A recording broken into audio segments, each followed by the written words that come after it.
The asp lay still in its woven basket, a creature both silent and deadly.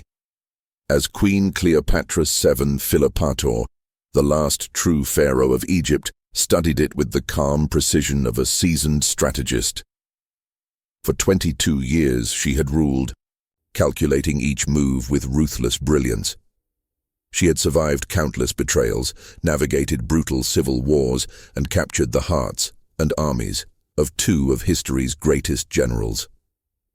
Now, standing within her marble-columned mausoleum, she faced her final calculation. Outside, Octavian's legions tightened their grip around Alexandria.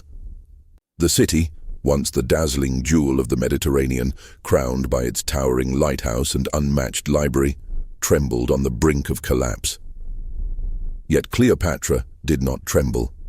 Even with defeat looming, she remained what she had always been, a queen who wrote her own destiny. The Romans would later smear her memory, spinning tales of a dangerous seductress who bewitched great men and led them to ruin. It was a convenient lie, revealing more about their fears than about the woman herself. For Cleopatra's real power had never lain in beauty or allure. It was her intellect, her will, her unmatched ability to outmaneuver the mighty that had left emperors in awe.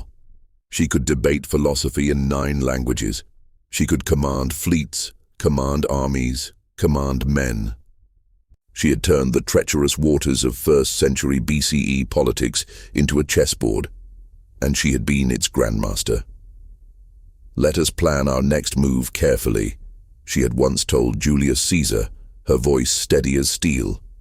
"For when we queens play the game of empire, we play for keeps."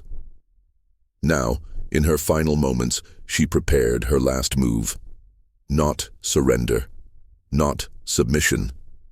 A final act of defiance that would leave Octavian grasping for a prize he could never truly claim. Her dignity, her story, her legend. The asp was no desperate last resort. It was the perfect end to a life played boldly to its final breath. A calculated checkmate that would deny her enemies their triumph and seal her immortality. But Cleopatra's story does not begin here, in the shadow of Rome's conquest. To understand the woman who dared to defy an empire, we must first meet the girl who dreamed of building one. A teenage princess, exiled, heartbroken, and staring across a burning Alexandria, vowing to one day return as its queen. This is not simply the story of a queen. It is the story of ambition unleashed, of genius unfettered by gender, of a ruler who understood that power lies not in the cards you are dealt, but in how fiercely you choose to play them. The game was about to begin, and Cleopatra was ready. Alexandria, 69 BCE. Outside the royal palace, winter storms battered the Mediterranean coast, lashing the city's proud harbor where ships from every corner of the known world bobbed and swayed. Inside, in a chamber gilded with gold and guarded by marble statues of forgotten gods, Queen Cleopatra V gave birth to her daughter, a child destined to carve her name into history itself. The infant Cleopatra's first cries echoed through corridors lined with the accumulated knowledge of the ancient world. Outside her nursery, Alexandria thrived, a living marvel of commerce, culture, and ambition. The city's bustling docks overflowed with pepper from India, silk from China, amber from the Baltic. Yet it was not gold or spices that crowned Alexandria as the jewel of the ancient world. It was knowledge. The great library stood just beyond the palace walls, a labyrinth of scrolls and wisdom, the greatest repository of learning humanity had ever assembled. There, beneath high-vaulted ceilings and in sun-dappled courtyards, the seeds of Cleopatra's true power were sown. While most royal children played with dolls and silk fans, Cleopatra grew up with maps, astronomical charts, and philosophical debates. Her playground was the universe of thought, and her toys were ideas that could shape empires. Her father, Ptolemy XVIII, a ruler whose throne was bought more often with Roman gold than Egyptian loyalty, taught her early that sovereignty was a fragile illusion. The Ptolemies, descendants of Alexander the Great's general, still ruled Egypt, but they ruled as foreigners, stubbornly Greek, isolated from the very people they claimed to govern. All that is, except for one, little Cleopatra. From the moment she could speak, her instincts set her apart. Where her ancestors refused to even learn the language of the Egyptians, Cleopatra embraced it. She devoured languages the way other children devoured sweets. By 7, she was fluent in Greek, Egyptian, and Hebrew. By 12, she spoke Ethiopian, Arabic, Syriac, Median, Parthian, and Latin with effortless command. Each tongue was a weapon. Each dialect, a door to a new ally, a new advantage, a new future. But beneath Alexandria's glittering surface, decay festered. The Ptolemaic dynasty, now 3 centuries old, was crumbling, hollowed out by greed, intrigue, and an increasingly suffocating dependence on Roman favor. Cleopatra watched as her father crawled to Rome, offering Egypt's wealth in exchange for Roman recognition, draining the treasury dry, and earning the sneering nickname Olitz, the flute player, for his humiliating performances at Roman banquets. Within the palace itself, danger lurked in every whispered conversation. Cleopatra's siblings, supposed allies, future husbands and wives, were nothing more than rivals wearing smiles. Her elder sister Berenice plotted and schemed, dreaming of seizing the throne. Her younger brother, Ptolemy the barely boy, regarded her with wary, calculating eyes. Cleopatra understood, even as a child, that family in Alexandria was simply politics with sharper teeth. While others played at pretend courts, she studied the real one. Its maps, its trade routes, its shifting alliances. At night, on the palace rooftops, she learned to read the stars, not for wonder, but for navigation, for survival. Her education was ruthless and deliberate, though even she could not have foreseen how soon it would be tested. In 58 BCE, the inevitable storm broke. A violent coup erupted in the palace. Cleopatra's sister Berenice seized the throne, and her father fled into exile, taking 12-year-old Cleopatra with him. As their ship slipped away from Alexandria, Cleopatra stood at the railing, the salt wind whipping her hair. Her dark eyes locked on the shrinking silhouette of the city's lighthouse, the great beacon that had guided sailors for centuries. Now, it illuminated a different truth. Power, once lost, could only be reclaimed through cunning, courage, and an unbreakable will to do whatever was necessary. Cleopatra's real education was about to begin. Rome, the heart of an empire, awaited her, and she would learn its lessons better than any Roman ever dreamed. Rome, a city of stone, blood, and ambition, was a world apart from Alexandria's golden splendor. When Cleopatra arrived in exile, she was still a girl, barely 12 years old. Yet behind her solemn gaze burned a mind already sharper than many of the seasoned politicians striding through the marble forums. Her father, King Ptolemy XIII, clung to the fringes of Roman power like a drowning man to driftwood. He sold Egypt's future piece by piece. Lavish bribes to senators, desperate performances at banquets, anything to buy Roman support for his return to the throne. Cleopatra watched all of it in silence, storing every betrayal, every bargain, every weakness. Rome, she quickly realized, was not ruled by armies alone. It was ruled by alliances, whispers, and knives slipped between ribs when backs were turned. It was a brutal, dazzling game, and she was determined to master it. She attended the gatherings of the great Roman families, where fortunes rose and fell with the lift of a single eyebrow. She listened to senators debate in the Senate House, their polished words concealing ambitions vast enough to drown empires. She observed how debts became chains, how marriages became weapons, and how reputations, the lifeblood of Roman power, could be shredded in a single rumor. Cleopatra's exile was not wasted time. It was an education more valuable than anything even the great library of Alexandria could offer.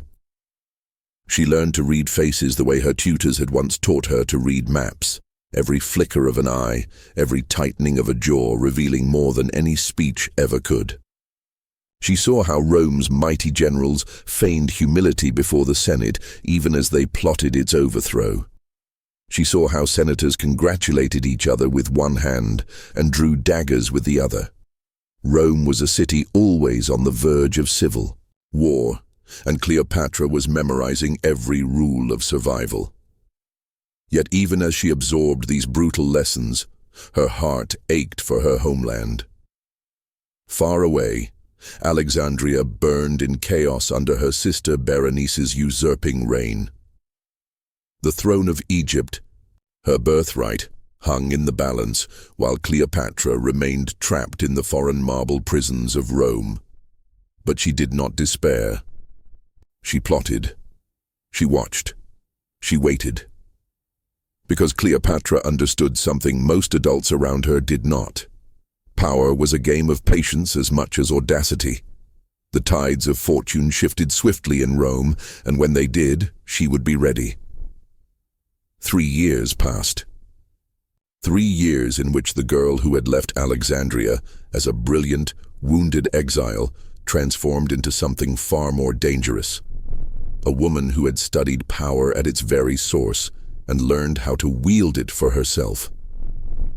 When the call finally came, when Rome's gold bought her father an army and a fleet to retake Egypt, Cleopatra was no longer just a daughter clinging to a fading dynasty. She was a force. The teenager who boarded the ship bound for Alexandria was not the same child who had left. She was armed now, not with swords, but with knowledge, with cunning, and with a will sharpened harder than steel. She would return to a broken kingdom. She would return to treacherous siblings and a shattered court. But Cleopatra was ready. She had studied the masters of power. Now, it was time to become one herself. When Cleopatra returned to Alexandria, in 55 BCE, the city wore fresh scars. The marble steps of the royal quarter were blackened by fire. The great harbor, once teeming with merchant sails from 3 continents, now bristled with Roman warships, their banners snapping in the salty air. Her sister Berenice's brief, brutal reign had left wounds that would take years to heal, if they ever did. Above the palace gates, Berenice's severed head crowned a pike, a warning written in blood. This was a court where mistakes were paid for with life. Cleopatra, still only 14, did not flinch at the sight. Rome had hardened her. Exile had taught her that sentiment was a luxury she could no longer afford. Her father, Ptolemy the had returned not as a king loved by his people, but as a king bought and backed by Roman steel, propped up by General Aulus Gabinius and an army of mercenaries whose loyalty was purchased by Egyptian gold. In the palace corridors, the same nobles who had once cheered Berenice's rebellion now scrambled to kneel at her father's feet, their smiles as sharp as daggers. And beside Ptolemy the stood Cleopatra, no longer the bright-eyed child who had fled but a co-ruler in all but name. "The girl has her father's throne," one Roman envoy wrote in a wary report to the Senate, "but her mother's steel." In those early days of their uneasy co-rule, Cleopatra moved through the palace like a silent shadow, watching, listening, learning. She attended every court proceeding, her face a mask of quiet calculation. She spoke little, but her dark, penetrating gaze missed nothing, every lie, every shifting loyalty, every hidden threat. Unlike her father, she did not surround herself with sycophants. She did not perform. She built. She spent hours in the temples, speaking with priests in flawless Egyptian, a radical break from Ptolemaic tradition that separated the rulers from the ruled. She walked the markets in secret, meeting merchants and hearing the grumblings of commoners firsthand. She planted her agents, gathering whispers from the far corners of the kingdom. A network of loyalty, slow, invisible, and strong, began weaving itself around her. When her father died in 51 BCE, Cleopatra was ready. The will he left behind was a poisoned legacy. She would rule, yes, but only as co-regent with her 10-year-old brother Ptolemy III. Custom demanded they marry. Politics demanded one of them die. At first, the real power lay with Ptolemy's regents, Pothinus the eunuch, Achillas the general, and Theodotus the tutor. They saw Cleopatra, young, isolated, a woman, as a minor obstacle, easily controlled, soon discarded. They gravely underestimated her. Within months, Cleopatra had begun systematically stripping them of their influence. She issued edicts under her own name. Coins bore only her image. In ceremonies she adopted the titles Daughter of Ra, Lady of the Two Lands, not merely queen, but living goddess. She made herself the people's queen, embracing the ancient rituals and language of the Nile, standing on temple steps not as a foreign ruler, but as Egypt's own. The drought of 50 BCE struck like a hammer. The Nile failed to flood. Crops withered. Famine loomed. While her brother's regents hesitated, Cleopatra acted. She opened the royal granaries to the starving masses. She sent ships across the Mediterranean to Sicily, securing emergency grain. She stood before vast crowds and performed ancient rites in perfect Egyptian, calling upon the gods to save their people. The people saw her. They saw a ruler who spoke their language, honored their gods, fed their children. They whispered her name with hope and fear in the dark alleys of Alexandria. The court, terrified, struck back. Pothinus, controlling the treasury, sabotaged her grain shipments. Her loyal guards were reassigned to distant desert posts. Her brother, now emboldened, publicly challenged her decrees. The noose tightened, but Cleopatra had learned from Rome. When cornered, you do not beg. You do not plead. You retreat, and you prepare to strike. She withdrew from Alexandria, moving into the countryside where the old blood of Egypt still ran thicker. There, she did something no queen of her dynasty had dared before. She raised an army. Veterans disillusioned by the court's corruption, mercenaries hungry for gold, and militias loyal to the queen who spoke like them, dressed like them, believed in them, all rallied to her banner. Cleopatra was preparing for civil war. She was ready to seize back what had been stolen. But even as she gathered her forces, news arrived that would change the course of the entire Mediterranean world. Julius Caesar had crossed the Rubicon. Civil war had erupted in Rome itself. The throne of Egypt would not be decided by the petty plots of palace courtiers. It would be decided by giants. And Cleopatra had already chosen her side. She would not back the old and desperate Pompey. She would gamble everything on the future, on Caesar, the most brilliant general Rome had ever known. And when he arrived in Alexandria, Cleopatra had already devised her boldest move yet, one that would reshape not just Egypt, but history itself. Cleopatra had gambled before, but never like this. In the swirling chaos of Alexandria, as Caesar's legions crossed into Egypt's borders, the young queen found herself ousted from her own palace. A palace coup, engineered by her.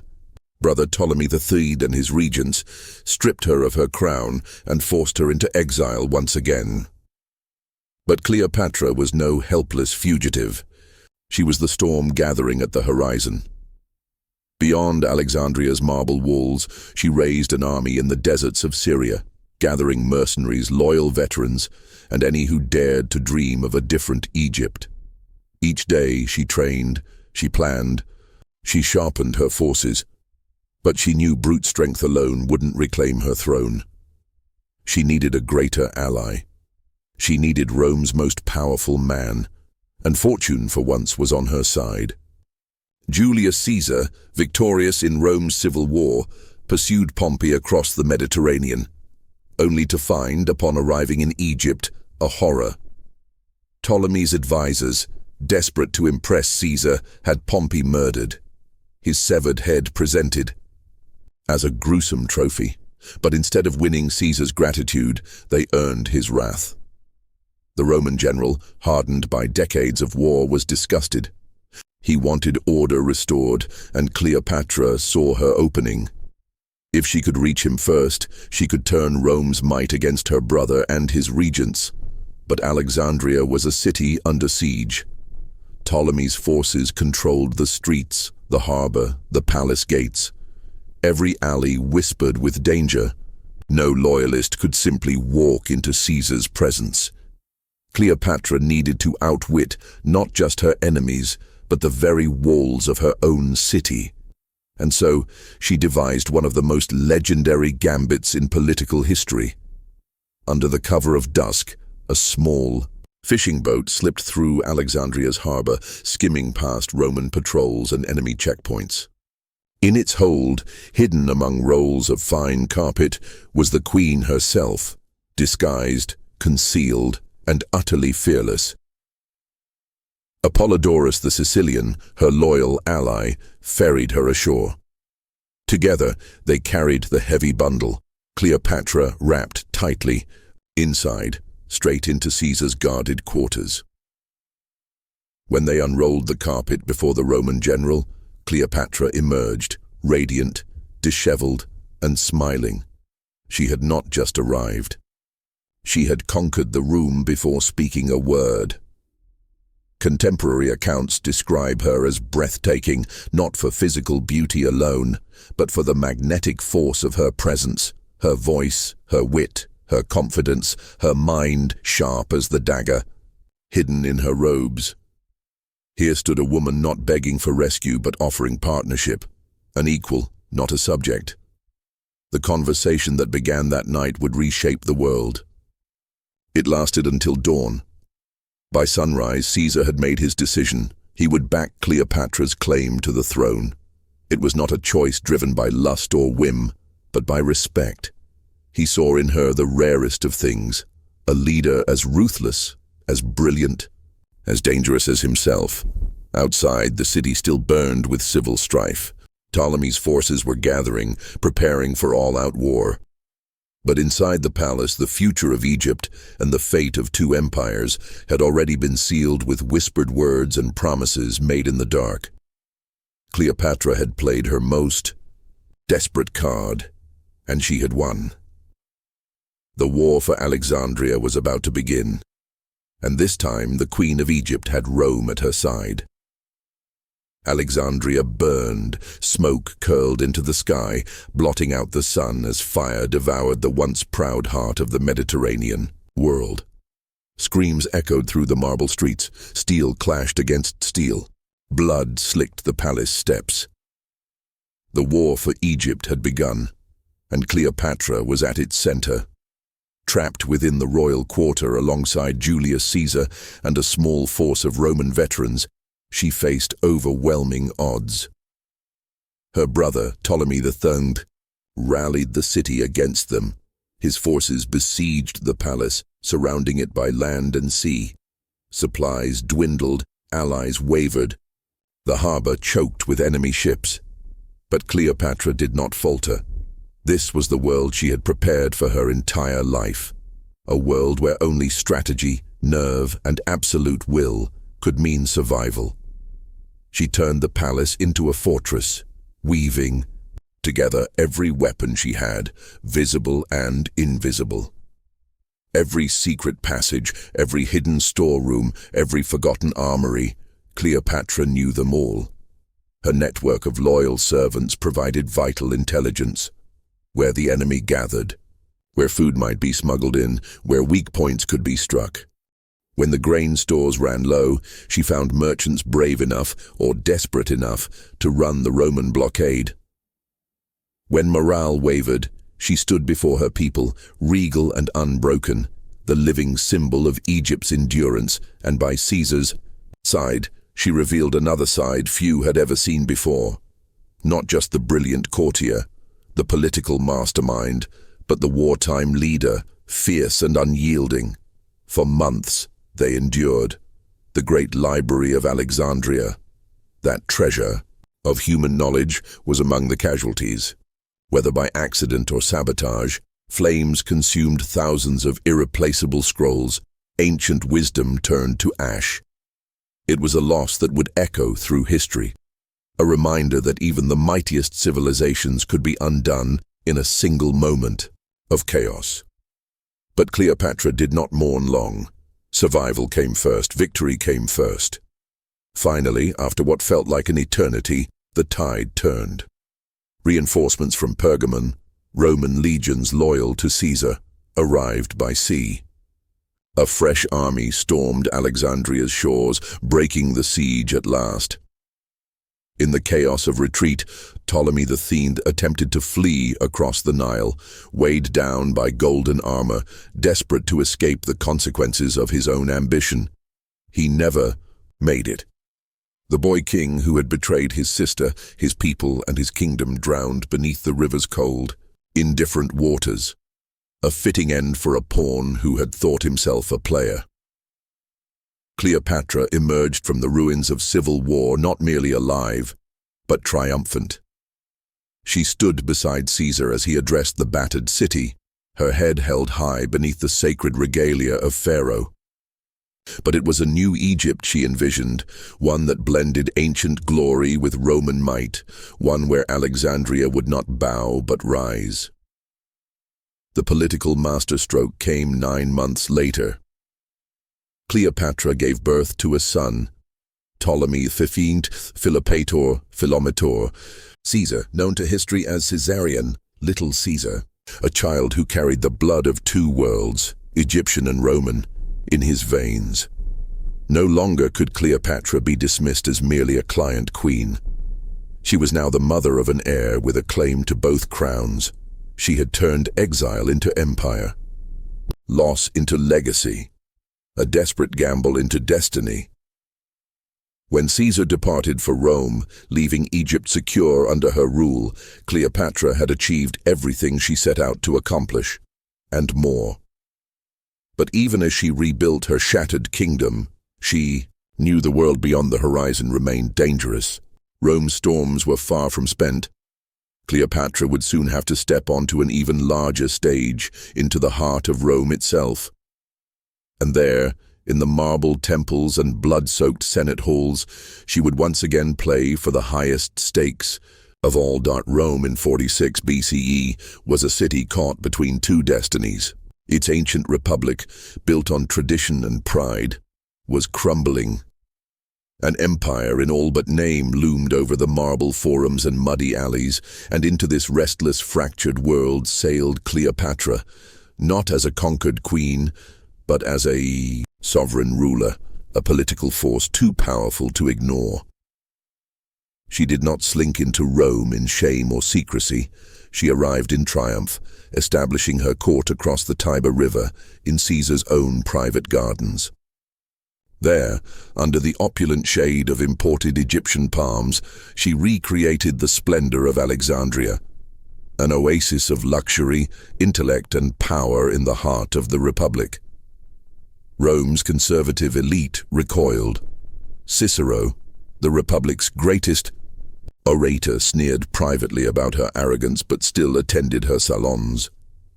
Senators who despised her influence over Caesar found themselves nonetheless drawn to her dinners, where philosophers debated the mysteries of the stars, while musicians from Egypt and Greece filled the air with exotic melodies.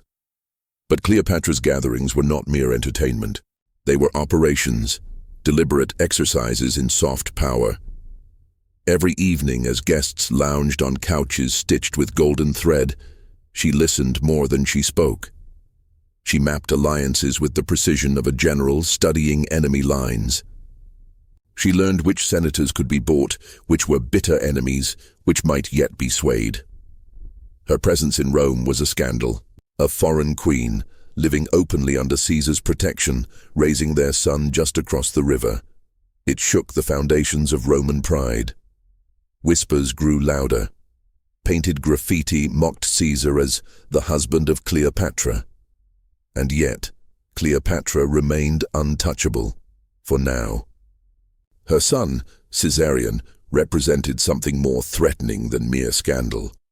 The possibility of a dynasty that merged Egyptian royalty with Roman blood.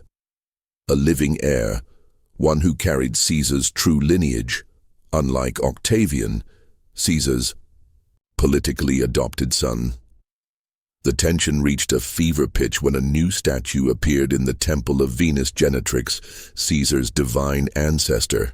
The statue depicted Cleopatra herself, styled as Venus, goddess of love and empire. No foreign ruler had ever been granted such honor. It was an unmistakable signal. Cleopatra was no mere visitor. She was a partner in Caesar's vision of a new world. But power in Rome was always precarious. Beneath the golden dinners and whispered intrigues, knives were being sharpened. On the Ides of March, 44 BCE, they struck. Cleopatra had planned to attend the Senate that day, a calculated display of support for Caesar's new reforms, but her informants, ever watchful, warned her to stay away. She listened. Hours later, the Senate floor was slick with blood. Julius Caesar, dictator of Rome, father of her son, architect of a future they had both envisioned, lay dead at the feet of men he once called friends. Rome erupted into chaos. Riots ignited in the streets. Factions scrambled for power. Cleopatra wasted no time. Within hours, she had packed her court, her treasures, and her son. Under cover of confusion, she slipped out of Rome, sailing back to Alexandria with the same silent efficiency that had once carried her into Caesar's chambers hidden in a carpet. She understood what others did not. Without Caesar, Rome's promises meant nothing. Without Caesar, her son's position was a deadly liability. Back in Egypt, she moved swiftly and without mercy. Her younger brother, co-ruler in name but rival in reality, died suddenly. Official reports cited natural causes, but few believed it. Cleopatra had no room for rivals now. Caesarion, just 3 years old, was elevated as her co-ruler. The message was clear. Egypt would be ruled by Cleopatra alone, and her bloodline would endure. Yet Cleopatra knew the world. Beyond Egypt's borders was shifting. Rome's civil wars had only begun. Octavian, Mark Antony, and others clawed for power. Egypt's grain, Egypt's gold, would soon become the prize every Roman general sought. Cleopatra prepared for the coming storm. She crushed a rebellion in Cyprus with ruthless efficiency. She expanded Alexandria's defenses, stockpiled grain, fortified her fleets, and always, she planned, not just for survival, but for dominance. She would not be Rome's pawn. She would be its equal, or its master. The queen, who had once sailed to Rome dreaming of a new empire, had not been defeated by Caesar's death. She had simply recalculated. The dream lived on, fiercer, sharper, more dangerous than ever, and soon fate would call her into a new alliance, one that would dazzle the world, scandalize Rome, and change the course of history once more. Cleopatra was ready. The game was far from over. Back in Alexandria, Cleopatra ruled as she never had before, openly, absolutely, and without apology. No longer was she a queen in the shadow of Roman men. No longer did she share her throne with brothers too weak to stand beside her. She was sovereign over Egypt, sovereign over her destiny, sovereign over the future she intended to forge. Yet Cleopatra understood better than anyone that Egypt's survival depended on more than crowns and ceremonies.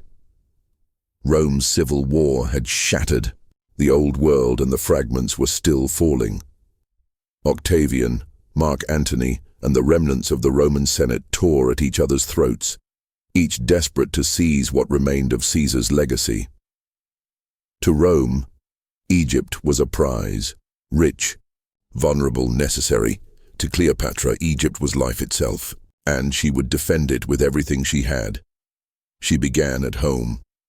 Every potential threat was quietly neutralized. Every rebellious whisper in Alexandria's streets was silenced before it could become a roar. When famine struck Italy in the wake of civil unrest, Cleopatra seized her chance. She sent shiploads of Egyptian grain across the Mediterranean, ensuring the Roman poor remembered who had fed them when their own senate had failed. It was not charity. It was strategy. In the hearts of desperate men, Cleopatra planted seeds of loyalty, seeds she might one day harvest if Rome turned its ambitions toward her shores. Meanwhile, in the temples and marketplaces of Alexandria, Cleopatra's image loomed larger than ever. She was no longer just a Greek queen sitting atop an Egyptian throne. She had made herself Egypt's daughter, its protector, its living goddess. Coins minted across the kingdom bore her likeness alone. In public ceremonies, she took titles that connected her directly to the gods, the new Isis, the embodiment of divine power on earth. She blended cultures with a deftness no Roman ever truly understood. Greek philosophy, Egyptian religion, and Roman realpolitik fused under her rule, creating a cosmopolitan empire far more sophisticated than Roman poets later dared admit. But Cleopatra knew that Egypt's survival could not rest on ritual and propaganda alone. She expanded her fleet, turning Alexandria's harbor into a fortress of warships. She fortified her coastal cities, ensuring that no Roman fleet could approach without paying dearly in blood. She reorganized her bureaucracy, streamlining tax collection, reviving trade, and pouring wealth into the kingdom's coffers. Egypt was ready to stand alone, if it had to. Yet Cleopatra was too wise to believe she could remain untouched by Rome forever. The coming storm could not be weathered by walls alone. It would require allies. And in Rome's fractured world, the most powerful and dangerous ally was Mark Antony, a soldier, a statesman, a man of colossal appetites and soaring ambition. Mark Antony had risen alongside Julius Caesar and now commanded half of Rome's empire. He was powerful, but he needed Egypt's wealth to fund his wars. Cleopatra, in turn, needed Rome's muscle to protect her throne. The summons came in 41 BCE. Mark Antony ordered Cleopatra to meet him in Tarsus, a city halfway between the old world and the new, between East and West, to explain her loyalties during Rome's civil war. Many at Antony's court expected the queen to arrive in chains, humbled, pleading. They did not understand who they were dealing with. Cleopatra would not bow. She would arrive as a queen. And more than that, as a force of nature no man, Roman or otherwise, could command. She was not coming to beg for mercy. She was coming to forge an empire. The stage was set for one of history's greatest encounters. A meeting that would not just alter the course of Cleopatra's life, but would shake the world itself. The queen had chosen her moment, and she would make the world remember it. Tarsus, 41 BCE. The hot air shimmered over the Cydnus River as crowds gathered along the banks, waiting, breathless, curious, for a queen they had only heard about in whispers and legends, and Cleopatra made sure they would never forget the day they first laid eyes on her. She did not arrive humbly. She did not arrive as a subject summoned by a Roman general. She arrived as a goddess. Her royal barge glided up the river, sails of deep purple billowing in the breeze, the color of kings, the color of the divine. Golden oars dipped and rose in perfect rhythm, scattering flashes of sunlight across the water. The scent of incense, rich and exotic, drifted from the deck, cloaking the air in mystery. Under a canopy embroidered with stars, Cleopatra reclined like a living vision, dressed as the goddess Isis herself. Her attendants, costumed as cupids and nymphs, surrounded her. Musicians played flutes and lyres. The river seemed to part for her passage, as if the elements themselves bowed in deference. Mark Antony, waiting in the forum for a nervous petitioner, found himself upstaged before Cleopatra even set foot on land. It was not seduction, it was domination. Theatrical, brilliant, devastating. When she finally disembarked, Antony did not summon her to his court. He went to her. Their first meeting was nothing like the crude fantasies later Roman poets would invent. Cleopatra spoke to Antony in flawless Latin, praised his military victories with an insight that flattered even his enormous ego, and then, slowly, deliberately, turned the conversation. Within hours, it was Antony who found himself explaining, justifying, defending. The queen, accused of being a mere enchantress, revealed herself as something far more dangerous, a strategist, a negotiator, an equal. By nightfall, Antony was not interrogating Cleopatra. He was courting her. The bond they forged in those early meetings was not built on romance alone, though passion soon followed. It was a calculated partnership, a merging of ambitions as vast as the world itself. Cleopatra offered Antony what he needed most: wealth, ships, and grain, the lifeblood of any Roman campaign.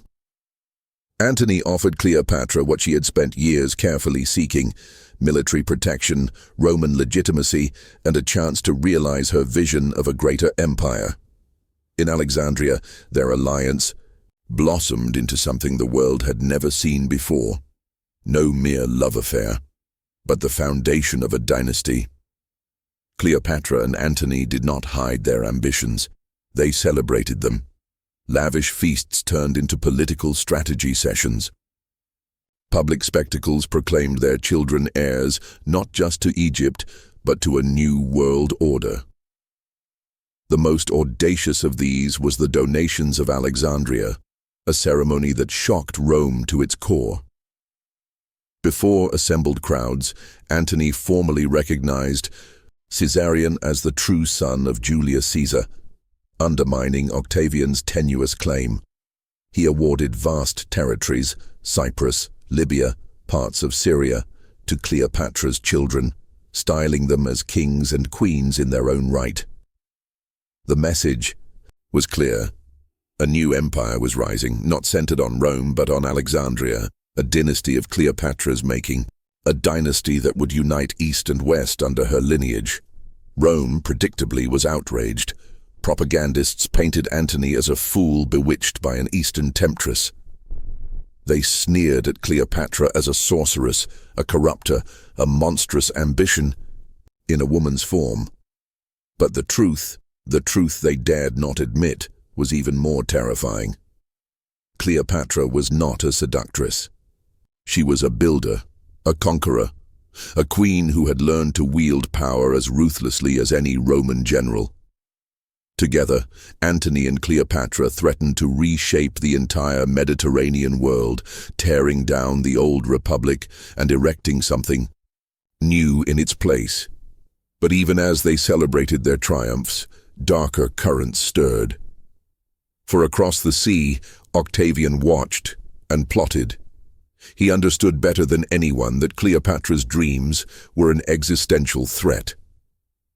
Rome could never share power, and it would never accept an empire ruled from Alexandria. The collision course was set. The Queen of Egypt had claimed a future for her children, for her people, for herself. Now she would have to fight to keep it. Cleopatra had built her kingdom from the ashes of betrayal and civil war. Now, alongside Mark Antony, She would reach for something greater, a dynasty that could rival Rome itself. In 34 BCE, she unveiled her boldest vision yet. The stage was Alexandria, the city that had shaped her, a city reborn under her reign as a beacon of knowledge, power, and ambition. Here, in the great gymnasium before an audience of tens of thousands, Cleopatra and Antony orchestrated the spectacle known to history as the Donations of Alexandria. It was not merely a ceremony, it was a declaration of war, not with swords, but with symbolism. Before the gathered masses, Cleopatra sat enthroned in the regalia of a pharaoh, shimmering with gold and crowned with the sacred uraeus cobra of Egyptian royalty. At her side stood Antony, clad in the armor of a conquering Roman general. Their children, the next generation of rulers, stood arrayed before them, each a living embodiment of empire.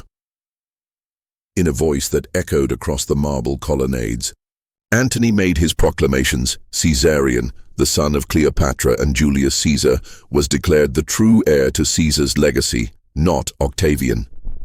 Alexander Helios, their golden-haired son, was named king of Armenia, Media, and Parthia.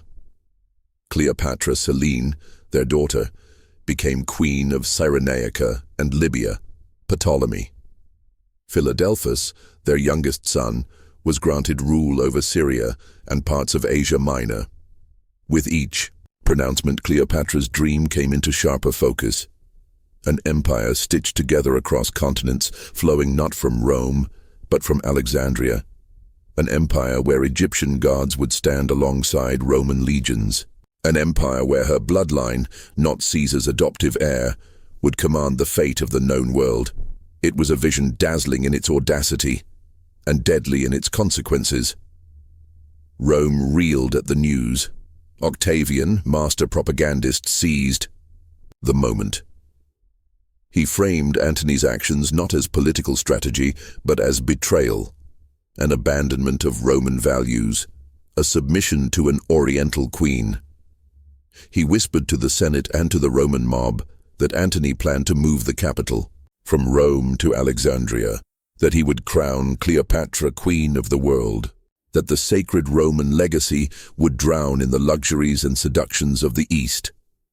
The Donations of Alexandria did more than crown new monarchs.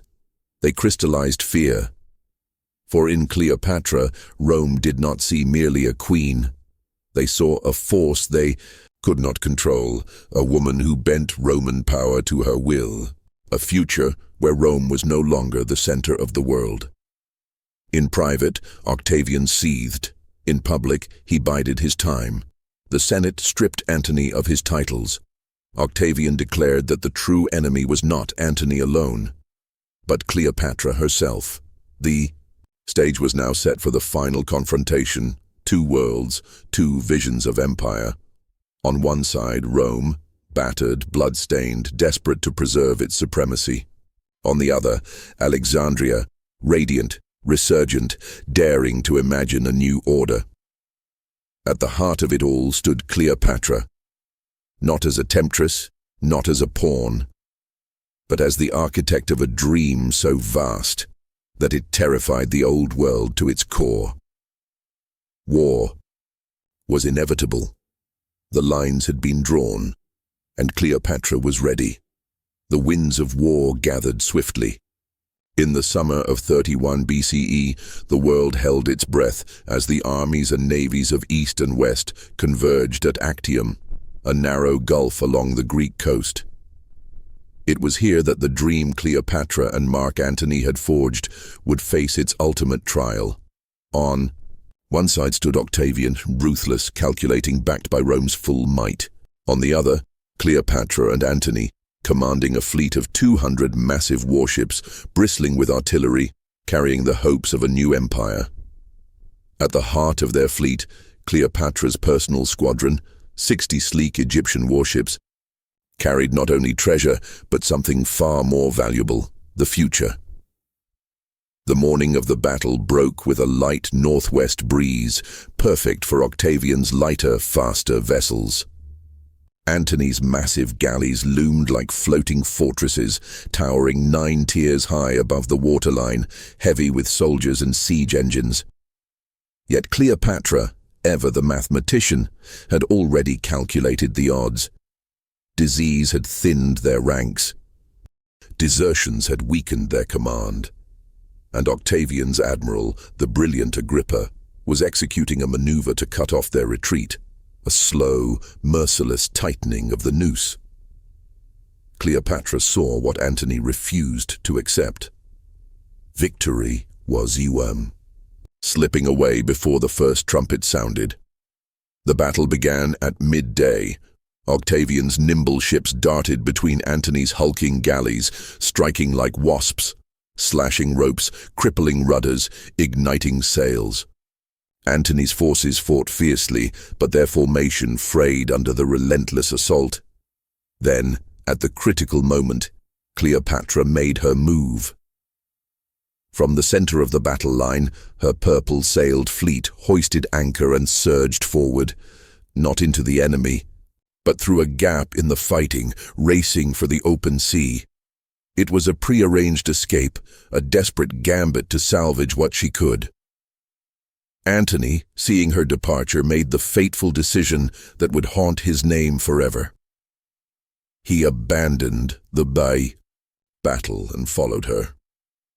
With the enemy closing in, with the fate of empires hanging in the balance, Antony chose Cleopatra, not the fight.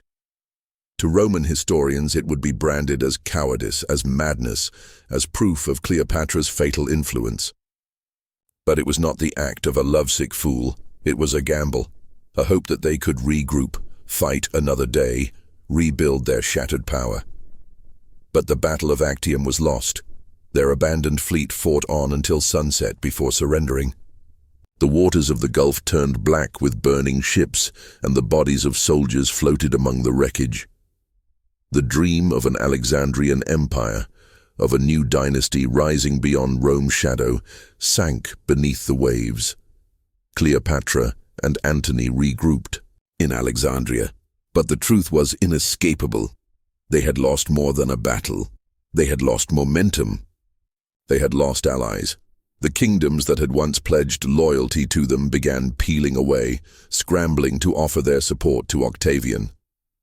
Herod of Judea, once a staunch ally, defected. Client kings abandoned them one by one.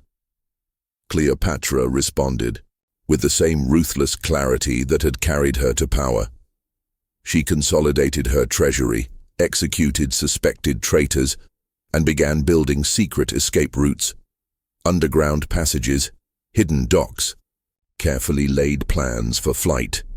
She even attempted the impossible, dragging ships across the isthmus to reach the Red Sea and sail for India, a desperate, brilliant vision of survival in a distant world. But betrayal and sabotage foiled the attempt. Time was running out. Inside the walls of Alexandria, Cleopatra tested poisons on condemned prisoners, searching for the swiftest, most painless death. Every option was weighed, every endgame was considered.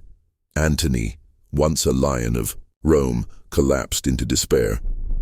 He spent his days fishing from the palace sea walls, drinking heavily, reminiscing about glories past. The brilliant general had become a ghost of himself, while Cleopatra prepared for the final confrontation with cold, clear precision. She understood what Antony could not bring himself to accept. The war was over. Octavian was coming, and this time there would be no retreat. The queen, who had once smuggled herself into a Roman general's chambers inside a carpet, was now laying the pieces of her last gambit, not for conquest, for survival, for dignity, for the control of her own legend. The battle for Egypt, for Cleopatra's very soul, was about to reach its final desperate climax. The end began with a lie. When Octavian's legions finally reached Alexandria's gates in 30 BCE, Antony roused himself from despair for one last act of defiance. He led a desperate cavalry charge against the invaders, and for a fleeting moment, he won. The Romans fell back, and Antony returned to the palace, believing victory was still within reach. But there was no army behind him. His forces had defected. His friends had abandoned him. Antony had won a battlefield without soldiers to command. Inside Cleopatra's mausoleum, her final fortress, preparations were already underway. The queen had barricaded herself inside the marble sanctuary she had built, not for the living, but for the dead. She gathered the last of her treasures, assembled her most loyal servants, and set her final plan in motion. Cleopatra knew Octavian's game. He needed her alive. Alive, she would be the ultimate trophy, paraded through the streets of Rome in chains, a living testament to his conquest over the East. But Cleopatra would not be paraded. She would not be humiliated. She would not let her enemies write the ending to her story. When false news reached Antony that Cleopatra had already taken her own life, despair crushed him. He fell on his sword, a brutal, clumsy attempt at the Roman noble death. Mortally wounded but not yet dead, he was brought, bleeding and broken, to Cleopatra's mausoleum. She refused to open the gates, fearing Roman capture, but had her servants hoist him through a window.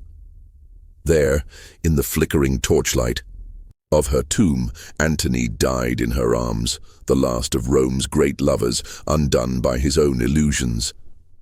Now Cleopatra faced Octavian alone. The negotiation that followed was not a surrender. It was a duel between two grandmasters playing their final moves. Each word, each gesture, a feint. Cleopatra demanded that her children inherit Egypt. Octavian offered vague promises, speaking in the slippery language of victors who no longer needed to bargain. She feigned despair. She played the grieving widow, the helpless queen stripped of options. All the while she bought time to prepare for the only outcome she could control. Cleopatra knew Octavian's weakness. He needed her alive for his triumph. He needed her broken, defeated, displayed. And she would deny him that, just as she had denied so many others. In her final hours, Cleopatra adorned herself not in mourning robes, but in the full splendor of her reign. She dressed in gold-threaded robes, placed the royal diadem on her brow, and lay herself on her golden couch as a living goddess awaiting death. The manner of her death, whether by the bite of an asp smuggled in a basket of figs or by a potent poison she had long tested on prisoners, remains a mystery. But its impact was undeniable. When Octavian's soldiers broke into the mausoleum, they found her already dead. Her two most loyal servants, Iris and Charmian, lay lifeless at her feet.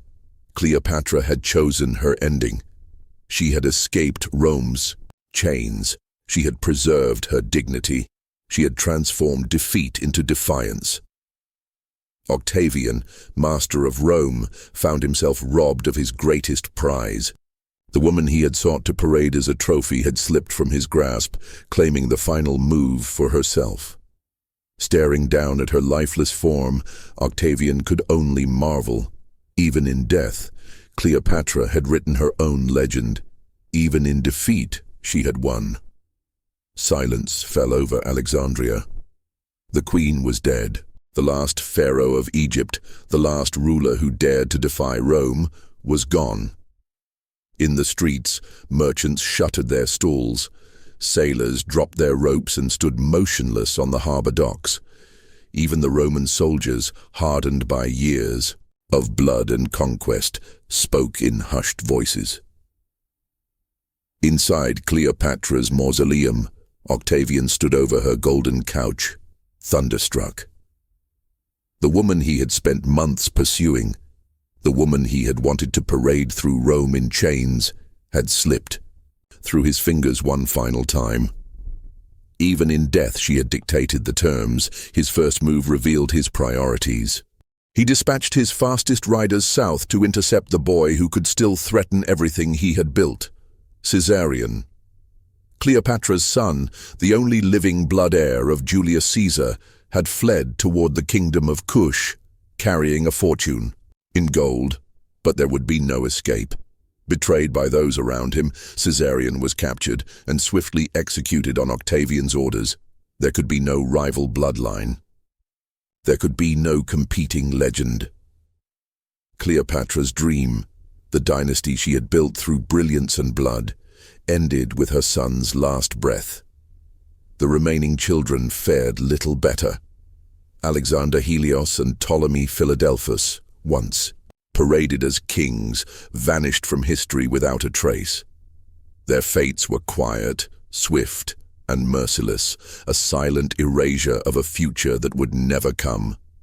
Only Cleopatra Selene, her daughter, survived. She was brought to Rome, forced to walk in Octavian's triumph, a living trophy of Egypt's fall. Later, she was married off to Juba II, king of Mauritania, a client king loyal to Rome. It was mercy of a kind.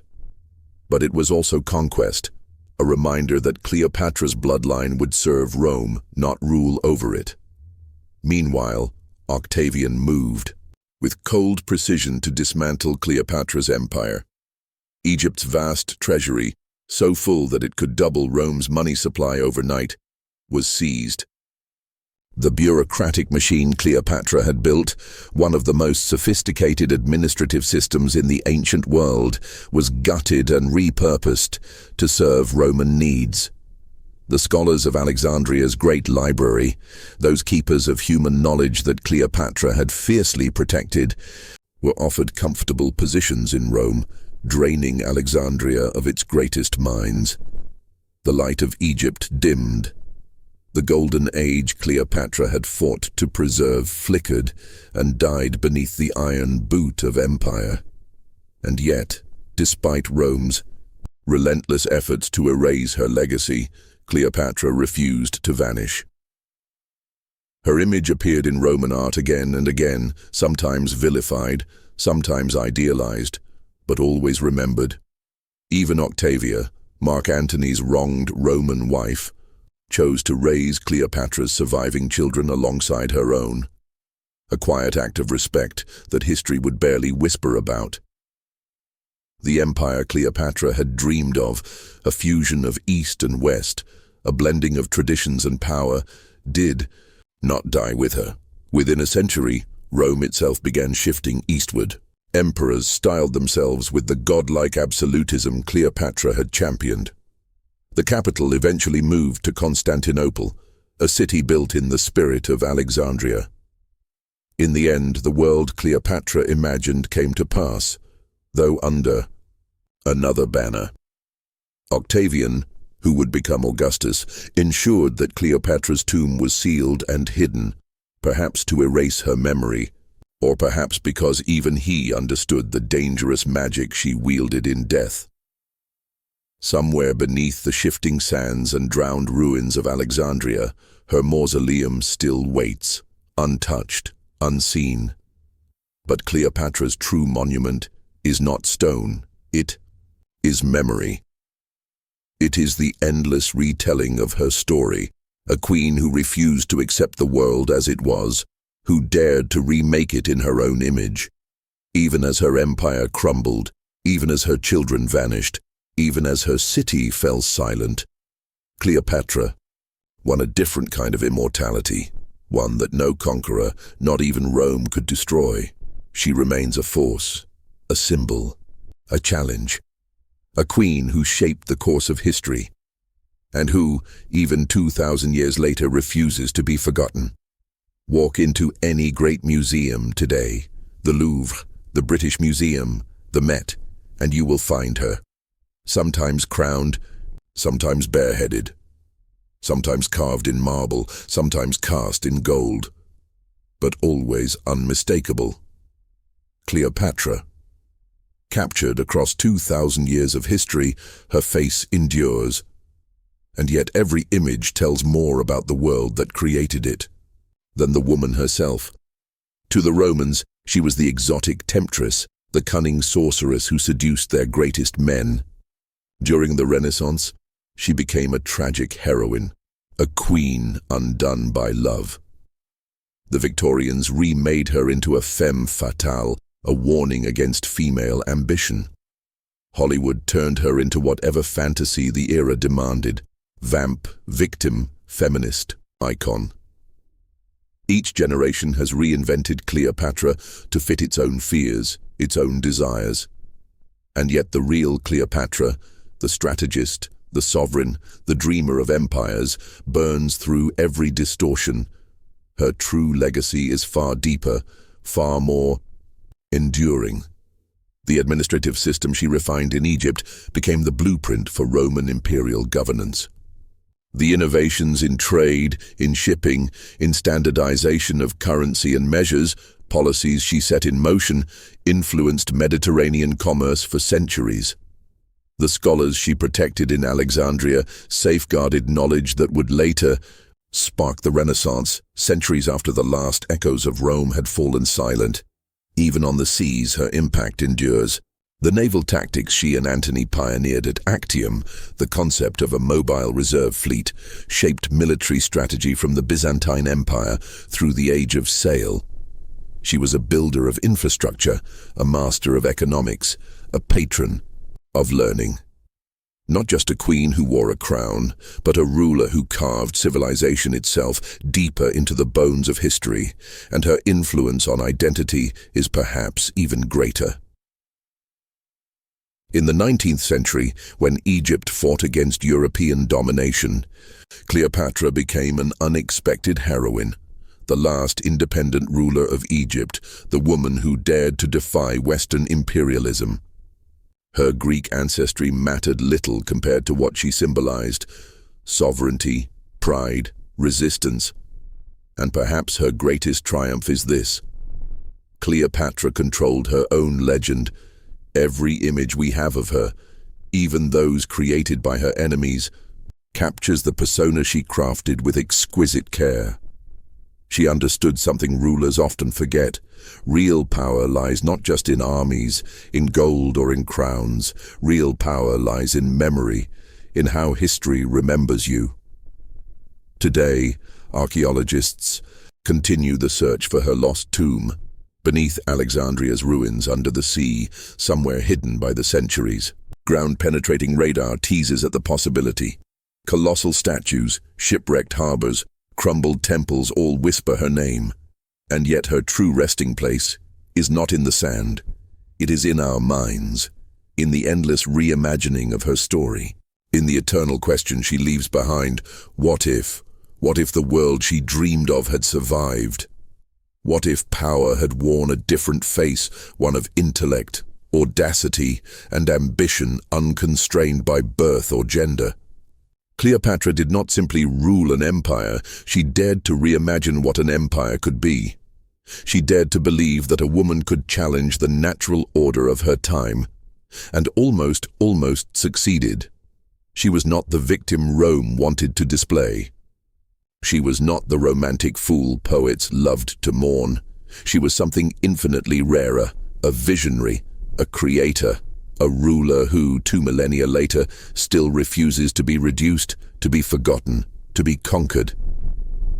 In the end, Cleopatra achieved a different kind of immortality, not as a goddess, not as a queen trapped in gilded walls, but as a force, as a challenge, as a reminder that greatness, true greatness, lies not just in winning wars, but in daring to imagine that the world can be different.